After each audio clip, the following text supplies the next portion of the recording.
Como podemos fazer para definir a nossa meta de curto prazo a partir da análise do nosso funil de venda? Vamos ver.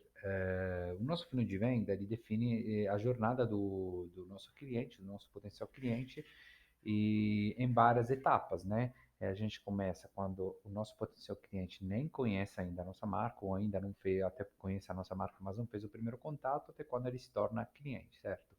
Então, digamos que o objetivo final nessa abordagem poderia ser a venda, o fato de tornar esse potencial cliente cliente. Então, o objetivo da uma empresa, de forma geral, é vender mais, certo? Só que para vender mais, não é, a solução não é só divulgar produtos e esperar que as pessoas comprem. A gente precisa entender quais são as etapas, né, que um potencial cliente vai ter que seguir para chegar a se tornar cliente efetivo. Então, de forma muito simplificada, a gente colocou isso no nosso funil de venda representado aqui, e a gente pode imaginar que aqui fora do funil tem as pessoas que ainda não fizeram o primeiro contato com a marca, depois aquelas pessoas fizeram o primeiro contato com a marca, por exemplo, entraram no site ou na nossa página nas redes sociais, depois se tornaram leads ou cadastro, né, entraram na nossa base de contatos, depois se tornaram oportunidades, ou seja, mostraram interesse pelo nosso produto e serviço, e finalmente compraram, né? Então, cada pessoa tem que passar por essas fases. Claro que esse é um funil mais geral,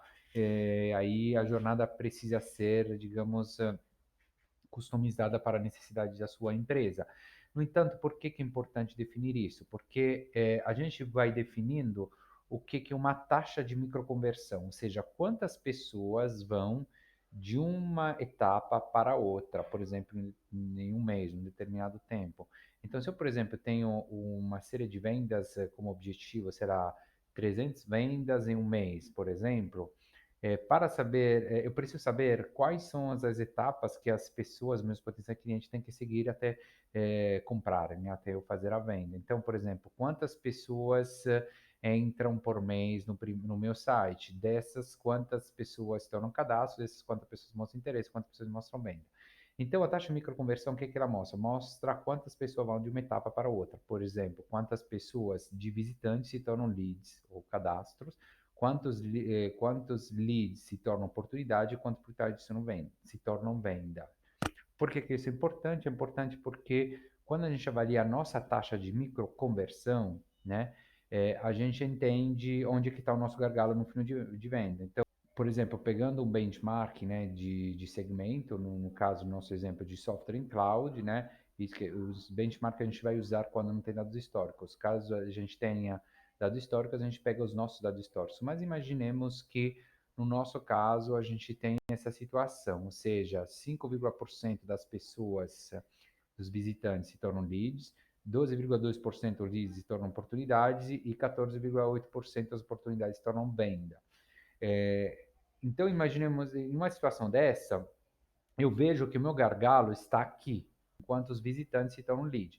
E em alguns casos, esses números são até piores. Por exemplo, tem um 14,8% de oportunidades que se tornam venda, e imaginemos aqui talvez 1% de visitantes que se tornam leads. Então, é importante isso, porque não é, por exemplo, um desconto que vai resolver meu problema, né? Se essa for a minha situação, um desconto ele vai impactar as pessoas que já são oportunidade, ou seja, já mostraram interesse pelo meu produto ou meu serviço.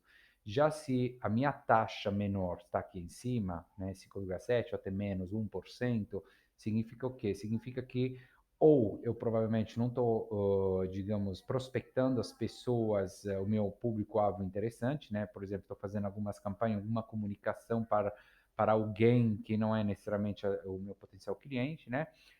Ou significa que as pessoas que fazem o primeiro contato com a marca não têm claro qual é o propósito da minha marca, então acabam saindo sem, digamos, abrir a porta e se tornar cadastro. De qualquer forma, eu vou focar os meus esforços aqui para a resolução desse gargalo, ou seja, mesmo o objetivo sendo aquilo de vender mais, né, o meu gargalo, a minha meta vai ser melhorar, nesse caso, a taxa de microconversão de visitantes para leads. Eu estou colocando aqui o benchmark no nosso exemplo, porque não tenho os dados, né, de microconversão, ou seja, eu não tenho dados históricos. Obviamente, caso eu tenha dados históricos, como eu disse, a minha análise seria feita na base desses dados históricos. Como eu não tenho dados históricos, o que que eu faço? Eu posso avaliar os dados do meu benchmark de mercado, né? Tem um benchmark aqui de software em cloud, a gente pode ter outros benchmark que a gente usa, né? Pode ser de agente de publicidade, consultoria de treinamento, e-commerce, hardware, eletrônicos, imobiliários, mídia e comunicação, serviços no geral, software em cloud, em varejo. Então, dependendo do seu segmento, você pode usar um tipo de benchmark diferente, caso você não tenha dados históricos. Obviamente, para calcular as taxas de microconversão, nada mais fácil do que dividir a quantidade de pessoas que passam na etapa seguinte dividido pela quantidade de pessoas da etapa anterior, ou seja, lead dividido por visitante, oportunidade dividido por lead e vendas dividido por oportunidades. Aí aqui a gente tem uma planilha bem simples, né? Mas que você pode criar, nada mais do que a gente faz aqui, colocar as formulinhas prontinhas, né? Então a gente pode ver como essa fórmula mostra lead dividido por visitas, B5 dividido por B4, aqui é B6 dividido por B5 e aqui é B7 dividido por B6. Então se eu coloco aqui, eu posso simular, ó, eu tenho 4.000 visitas por mês, dessas 1.000 se tornam leads, então eu já sei que 25% é a minha taxa de conversão visitas leads. Se desses 1.000 leads, 40 se tornam oportunidades, eu tenho 4 como taxa de conversão leads oportunidade. E se 14 se tornam venda, 35. Então, nesse outro caso, a gente vê que o nosso gargalo está aqui. Então, o que isso significa? Significa que eu preciso ver por que que tão poucos leads se tornam oportunidade, ou seja, por que as pessoas se cadastram e não se tornam oportunidade. Isso poderia ser, por exemplo, porque os cadastros na minha base de pessoas que poderiam estar interessadas, mas não no momento de compra, né? Ou porque estou divulgando um conteúdo muito educacional e pouco voltado na solução do problema atual do meu potencial cliente, enfim, a gente vai avaliar isso. Mais uma vez, a gente não vai falar de proposta, não vai falar de preço e não vai falar de promoção.